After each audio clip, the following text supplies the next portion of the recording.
Сәлем достар! Кука Бека каналына қош келдіңіздер. Бүгін сіздермен мен цифра пипай тортының рецептімен бөлісемін.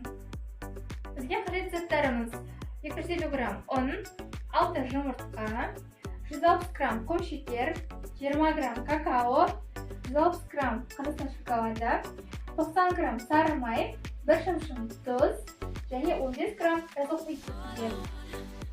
Цифра пипай тортын пісіруге кірісеміз. Алдымен жұмыртқаларымызды ыдысымызға жарып салып аламыз.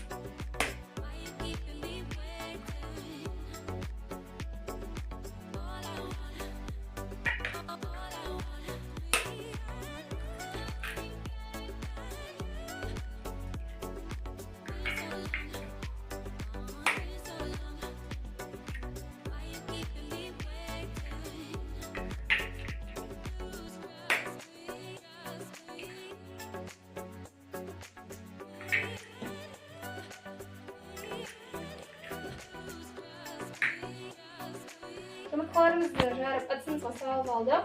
Үстіне қантымызды саламыз.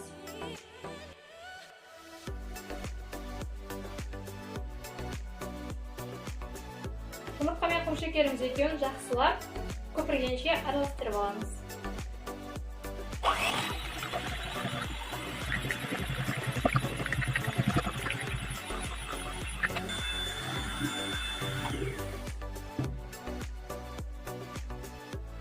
Жұмыртқамыз бен құм шекер екеуін жақсылап көтерілгенше араластырып алдық.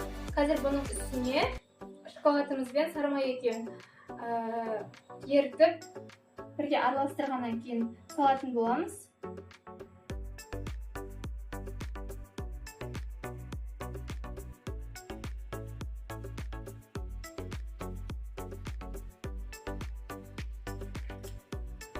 Достар, енді мынау шоколадымызды қазір сары май екеуін ерітіп араластырып аламыз. Жай отта қойыңыздар, әйтпесе шоколадыңыз сары май екеуі қатты пісіп кетуі мүмкін, қатты отта қойсаңыздар.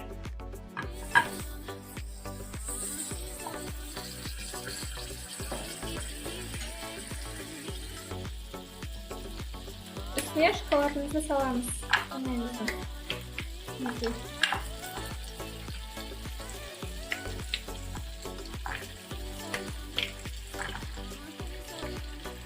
Жақсылап араластырып тұру қажет. Әйтпесе шоколадтарымыз күйіп кетуі мүмкін.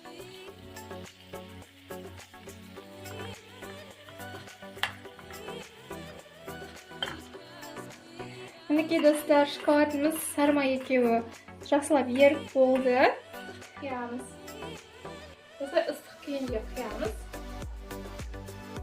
Жақсылап араластырып аламыз.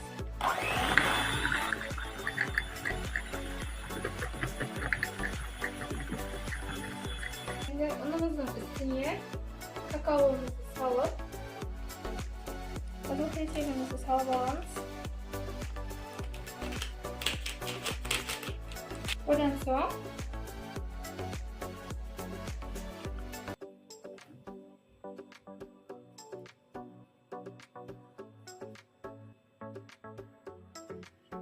үстіне 1 шымшым тұзымызды саламыз.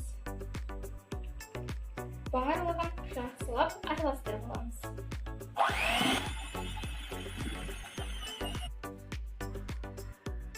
Тортымыздың тестісін барлық заттарын қосып жақсылап араластырып алдық. Мінекей мынандай болып шықты.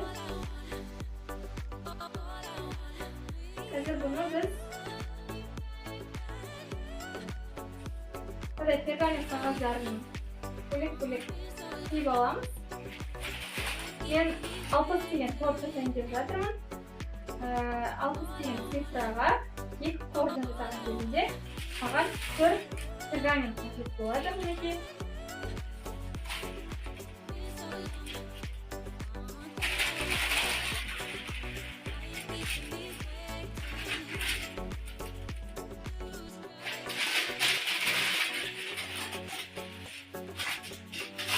Достар, мінекей торт көрсіздер ма? 1, 2, 3, 4 пергамент. Одан соң менде мынандай 2 трафарет бар. Цифралар. 6 және 0 деген. Осы трафареттерімізді алып, сандарымызды, яғни пергаменттеріміздің үстіне қойып, сандарды былай сызып аламыз қазір. Орындарын арнайы келтіріп, үстіне барлығына бірдей етіп құйып шығамыз.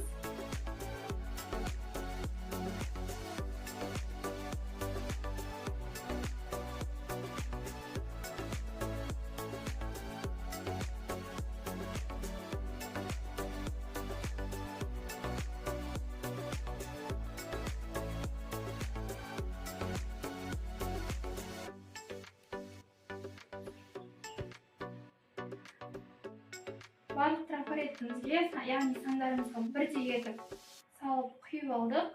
Енді бұларды қоямыз.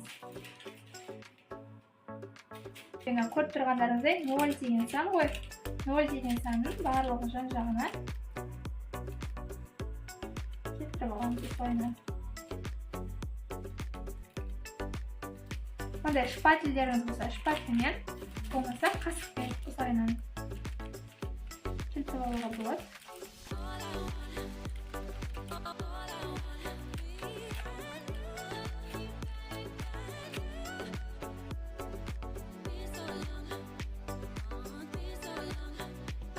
Мына 3 санымызды дәл осылайынан барлық жерін келтіріп аламыз.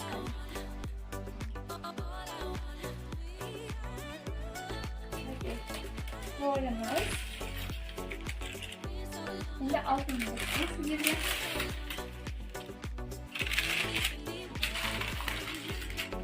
Сандақтарын әдемдеп кесіп аламыз. Содан соң скриннингпен барып, артық жерлерін кесіп алып кетесіздер.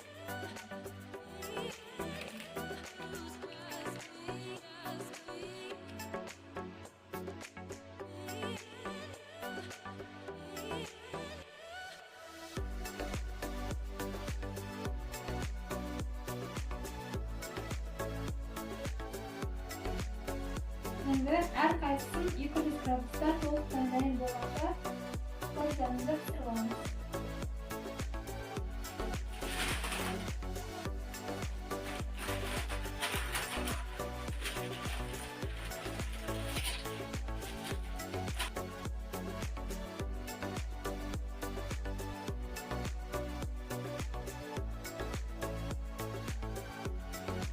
Мінекей қуаждарымыз пісіп дайын болды. Енді бұлар су емдегенше торттың крем жасауға кірісеміз. Бізге кремімізге қажет заттарымыз 200 грамм сахарная пудра, 500 грамм творожный сыр, 300 грамм сливки қажет. 300 грамм сливкемізді ыдысымызға құйып аламыз.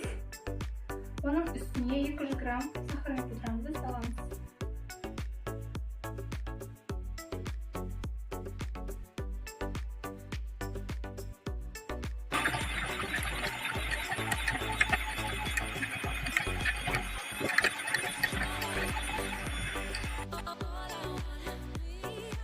Сливкемізбен сахарная пудра екеуін жақсылап араластырып алдық.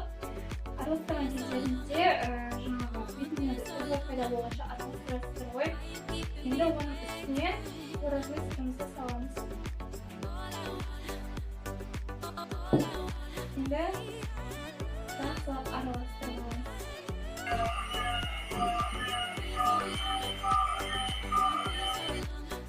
Креміміз мінекей дайын болды. Енді тортымызды жинауға кірісеміз.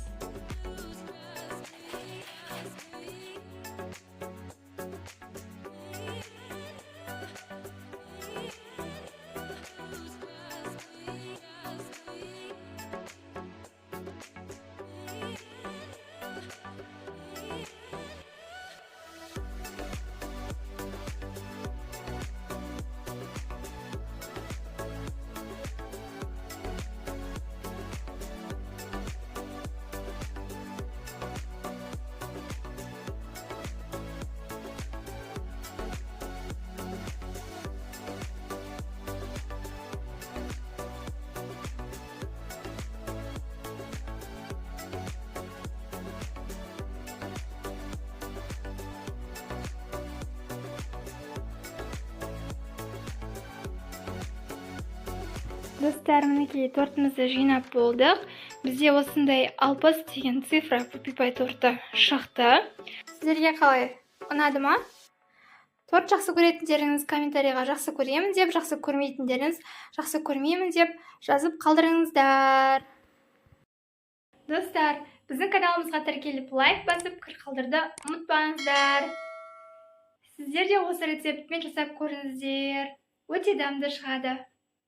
Алдағы уақытта біздің каналымыздан қандай видеолар күтесіздер, немесе қандай да рецепт күтесіздер, пікірге жазып қалдырыңыздар. Сау болыңыздар.